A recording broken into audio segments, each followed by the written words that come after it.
Hello, I'm Natasha Buldeo, and I'm grateful to Yoga Online for asking me to present this webinar where we discuss yoga and how it can be used to build immunity and mental well-being during the COVID pandemic. Now, just a little bit about me. I study the human body. More specifically, I focus on how to make the human body healthier and function better. And based on my research, I develop products and training programs to help individuals function at their best. My obsession since childhood was trying to understand how the human body really worked. I was not happy to just accept what biology and medical textbooks said about the body. To me, this was very mechanistic. So along with the mainstream scientific understanding of the human body, I also studied various other fields, some outside the realm of science. I tried to get a more holistic understanding of the body that was not limited to any belief, because any scientific paradigm is limited by the parameters it sets for itself. So my studies on the human body looked at immunity, skin function, perception, and consciousness. And the one thing that I became very aware of was that if we gave our bodies what it needed, our bodies have this incredible ability to heal itself. But how do you know what your body needs? And this is how I got into researching interoception.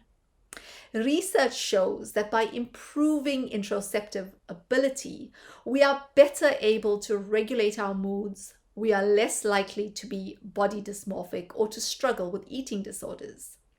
So my research looked at ways to improve interoceptive awareness. I studied various neurofeedback techniques, subliminal priming techniques, as well as body awareness practices. But my big breakthrough came in 2012 when my two worlds seemed to collide. You see, I practiced yoga since childhood. And in 2012, I began to understand how yoga could be used to improve interoceptive awareness. In fact, more than that, I have come to believe that for the last millennia, the aim of yoga was to develop complete inner and outer body awareness. Interoceptive awareness and the fifth limb of yoga, pratyahara, are exactly the same thing. But now to move on to today's webinar. The first question I need to answer is, what is yoga? The word yoga comes from the word yug, which means to yoke or to bring together. And what this means is to bring together body and mind to create complete awareness. Now, yoga theory and practices are based on a school of Indian philosophy called Sankhya. And Sankhya philosophy deals with the underlying structure of the universe. Sankhya is similar to a quantum worldview. However, our current mainstream worldview is influenced by Cartesian dualism. The focus is a material universe that may be superimposed with something else. Call it consciousness, energy field, spirit. However, priority is given to the visible material universe, whether viewed through human eyes or via technology that we have developed. Now, even though modern quantum theory suggests that the visible material universe is dependent on an underlying reality, we still as humans limit our focus to the visible material. And this is essentially what traditional yoga is saying that we need to overcome in order to understand the truth. But what is sad is that modern yoga is being incorrectly presented. Many teachers of yoga are superimposing yoga teaching and practices, which is based on a Sankhya model, onto a very different material model of the universe, and therefore missing the point of yoga. Let me use an analogy to explain. A gold trader sells gold. He may be very good at what he does. He understands the gold market, he understands the gold supply chain, he knows how to position his product, and he may in turn make lots of money. But this does not mean that he knows how to make gold. In a similar way, a jewelry designer can work gold to create beautiful jewelry, but even the jewelry designer cannot make gold. In order to make gold, you need to understand the molecular structure of gold. You need to be able to see beyond the material. Unfortunately, so much of modern yoga is like the gold trader and the jewelry designer. The yoga is well marketed and beautifully packaged, but has lost its fundamental principles. You see, yoga has become big business. The yoga industry is valued at $84 billion globally. There are numerous yoga brands and franchises. Now, to anybody who wants to truly benefit from yoga or develop a deeper practice, I urge you to question the school or brand of yoga that you choose. Is it a well-packaged marketing model, or is it based on genuine understanding? Now, even if you do not want to achieve samadhi, the highest goal of yoga, but just want the physical and mental benefits of yoga, if the yoga practice is based on real understanding, you will get the mental and physical results faster and more amplified than with a system that is not based on the true teachings of yoga. Now, with regards to the current COVID pandemic, the best thing that we can do is strengthen our bodies and build our immunity. And this is where yoga is really beneficial. You see, an important aspect of yoga is breath. We all breathe spontaneously, sometimes superficially and sometimes deeply. And breath is important because our bodies need oxygen to power a variety of essential functions that keeps us alive. But every time our bodies use oxygen, oxidative stress results. And oxidative stress causes degeneration and many of the signs of aging. Now, learning how to breathe correctly helps reduce this oxidative stress. Now, what you are trying to achieve with yoga when you breathe deeply as you move is you're trying to achieve maximum output with minimum stress to the body. And this helps strengthen your respiratory muscles. It helps strengthen your body. It helps reduce stress. And in the long run, it helps improve your health.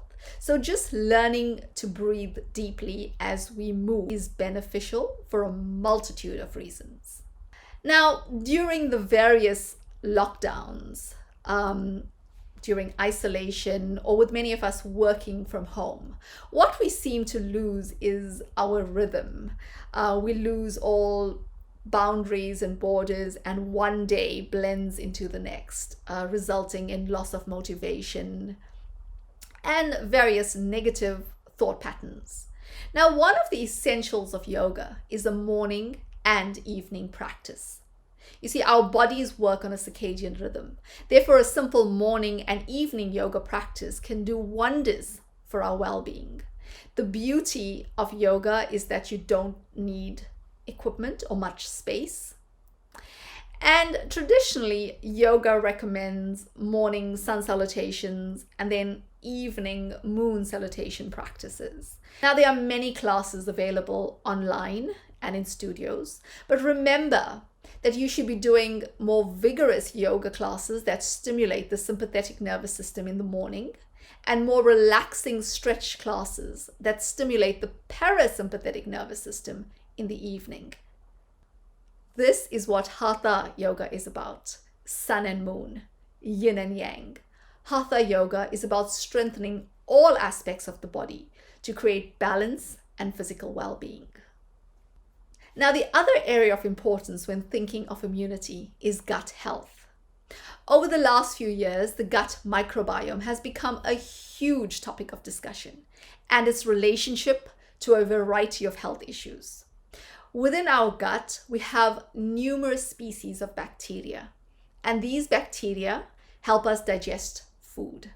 Now, these gut bacteria can be healthy or unhealthy and is related to our health issues. But specifically related to COVID-19, a very interesting study from the Chinese University of Hong Kong was completed. In this study, researchers looked at people who have long COVID. This means that they have symptoms for prolonged periods of time, even though they no longer test positive for the virus. And what was found was that the gut microbiome of long COVID sufferers was different from people who had recovered. So what this research team did was use selective antibiotics to kill the gut bacteria in long-term COVID sufferers, and then they used probiotics to create a healthier gut microbiome. And this had positive results regarding symptoms. Many of the symptoms disappeared. Yogis are pedantic about gut health. Hence, there are numerous gut cleansing techniques in the various classical yoga texts, from Vaman, which is induced vomiting, to Shang Prakshalana, which is complete gut cleansing from mouth to anus, to a few others that are more intense. And yogic gut cleansing is always followed by a healthy diet of pre- and probiotic foods to regrow a healthy gut microbiome. Now, for those of you who want to discover more about this, please see details of our virtual gut cleanse weekend using the link below. Yoga is known to also be beneficial for mental health and positive mood. You see, emotion,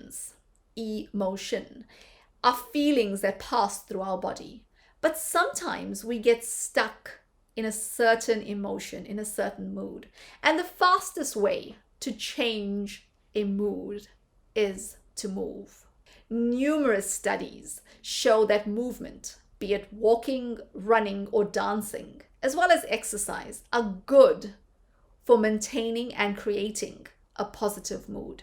Then we have numerous studies that also show that mindfulness-based techniques are beneficial to our mindset. However, I think that yoga shows the most promising benefits in terms of mental health and maintaining positive moods, because yoga combines the two. You see, yoga is mindful movement. Yoga is mindful breath.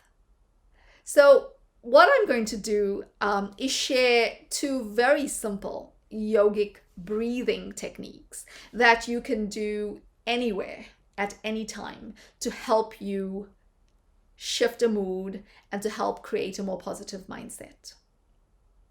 Now, the first technique is useful if you are irritable or anxious.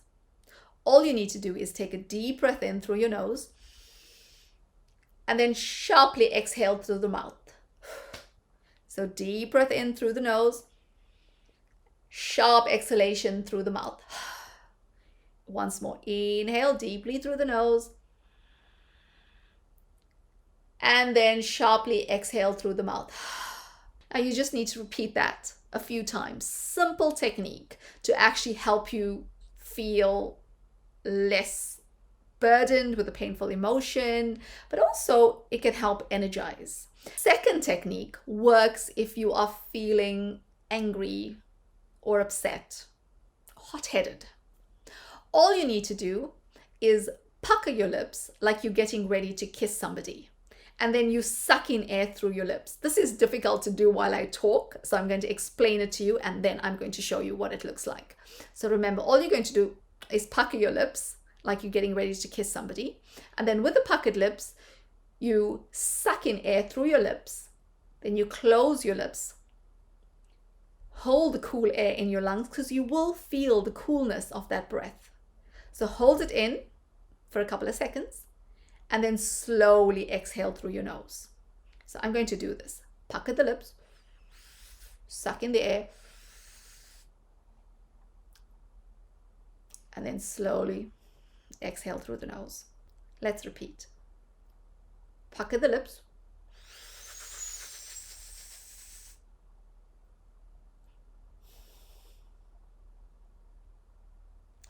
and you can repeat that 3 to 6 times, however long you need. But all that does is actually helps you relax, calm down. It actually changes your physiology. It can also be used on a very hot day if you want to cool down, if you're just feeling overheated. Thank you for joining me. If you would like to watch more of my webinars, then please do subscribe to iyoga.org, website given at the bottom, where you can find a few of my yoga programs as well as breathing exercises and tips, or follow me on social media